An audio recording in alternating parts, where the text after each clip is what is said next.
Hai, Assalamualaikum semua. Nama saya Hisham Abi Hamid aka Hisham Proton. Kita nak cerita pasal satu benda yang di dalam CCRIS yang selalu mengganggu urusan kita. Contohnya ni saya bagi contoh satu benda lah. Benda yang paling mengganggu kalau masuk dalam sistem CCRIS, sistem record tu, benda yang paling mengganggu ialah SAA ataupun nama Melayu dia ialah di bawah pemantian khas.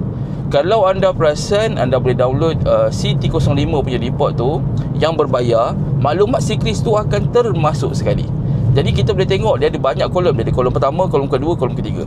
Kolom pertama dia cerita yang kita ada loan tak dengan bank. Kalau tak ada dia kosong je. Kalau kita ada loan, contohnya kita ada loan rumah, dia ada tulis record lah 000, bayaran kita cantik. Kalau contoh ada sangkut satu, bayaran sangkut sebulan, tapi sebenarnya dah nak masuk 2 bulan tu. Kalau ada 2, itu sangkut 2 bulan, dah nak masuk 3 bulan sangkut.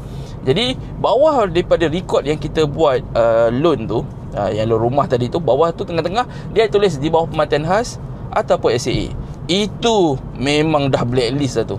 Maksudnya blacklist tu, kita memang tak boleh buat apa-apa walaupun sangkut RM1. Walaupun sangkut RM1 ke 50 sen ke, memang tak boleh. Kena settlekan dulu baru boleh buat loan. Bawah daripada maklumat yang SAA tu ada record yang kita pernah apply lah. Jadi kadang-kadang kita boleh tahu, oh customer ni dah buat dekat bank ni, oh tak lepas. Jadi dekat situ bank boleh tengok. Kalau contoh lebih daripada 4 bank masuk, bank kelima ni dia akan goyang sikit untuk bagi kelulusan. Kadang-kadang boleh lulus, kadang-kadang tak boleh. Dia macam tu. Jadi nak bagi tahu lagi, SAA ni memang tak boleh buat. Kalau ada orang cakap boleh buat, saya tak tahulah. Ikut pengalaman saya selama 15 tahun ni, SAA memang tak boleh buat, melainkan kita settlekan dulu. Barulah apply loan. Kadang-kadang SAA ni selalunya Ayun Kredit, lepas tu yalah sangkut dengan bank. Kadang-kadang SAA ni daripada Touch 'n Go e-wallet. Sebab Touch 'n Go e-wallet, bila kita buat personal loan tu sebenarnya daripada CMB. So CMB kita tahulah itu ialah bank. Jadi benda-benda ni lah yang mengganggu. Selalunya keluar SAA tak banyak pun, RM50 pun ada, ada yang RM1,000 pun ada. Kalau boleh settlekan lah.